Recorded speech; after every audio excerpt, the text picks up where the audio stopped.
Ano bibili mo? Pe.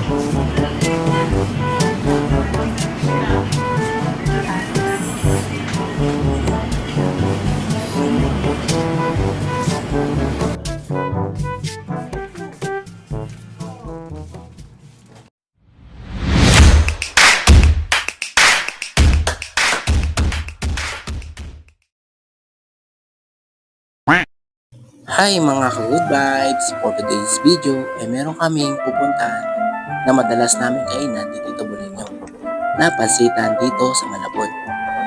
So mga ka-good vibes, kung mahilig kayo kumain ng pansit ihon, pansit canton at ibang klase mga pansit, dito guys, isa to sa mga specialty ng mga Bicolano, ang pansit pato. So yun mga ka-good vibes, pupunta na nga tayo doon. At yun mga ka-good vibes, nandito na nga pala tayo sa ating kakainan. So guys, itong pansit bato na to ay matatagpuan sa 13C Basilio Street, Acacia, Malabon City. So ayun na nga mga ka-good vibes, pumasok na nga si Taboleng at susunod na rin ako. So ito pala yun guys, ang Bicol Best Pansit Bato sa Malabon. At ayun mga ka-good vibes, hindi lang pala pansit bato ang pwede natin ma-order dito. Meron mga silog meals, meron din sila mga seasoning meals, seasoning tofu, seasoning pork sisig, seasoning meat platter na may 4 na klase, pork chop, fried chicken, Hungarian, at lechong kawali. At last time pala pumunta kami dito, ito ang order namin.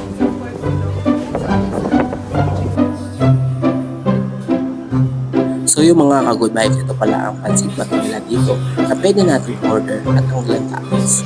Merong pansit bato overload, merong plain, with egg, with lechong kawali, giant siomai, shanghai, at iba pa. So yan na nga mga ka-good vibes, ito pala yung lugar nila. Medyo may kalilitan lang, kaya madalas pumunta dito mga ka-good vibes. Ka-timing nga lang mga ka-good vibes kasi medyo gabi na kaya walang masyadong tao. So yan mga ka-good vibes, nag-order na nga po si Puling.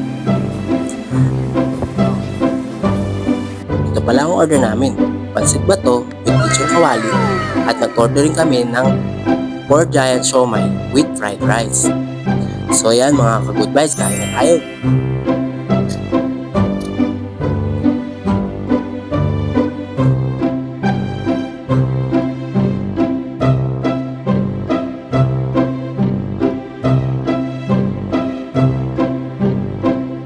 At yung mga ka-good vibes, tapos na nga pala kami kumain dyan. So guys, napakasarap na sabaw nila dito, napakalinamnam.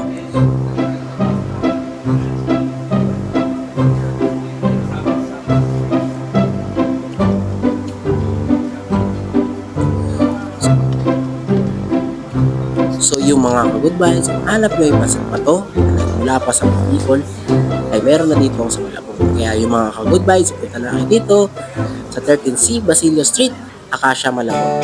So yung mga good vibes, salamat. Good vibes lang, walang goodbye.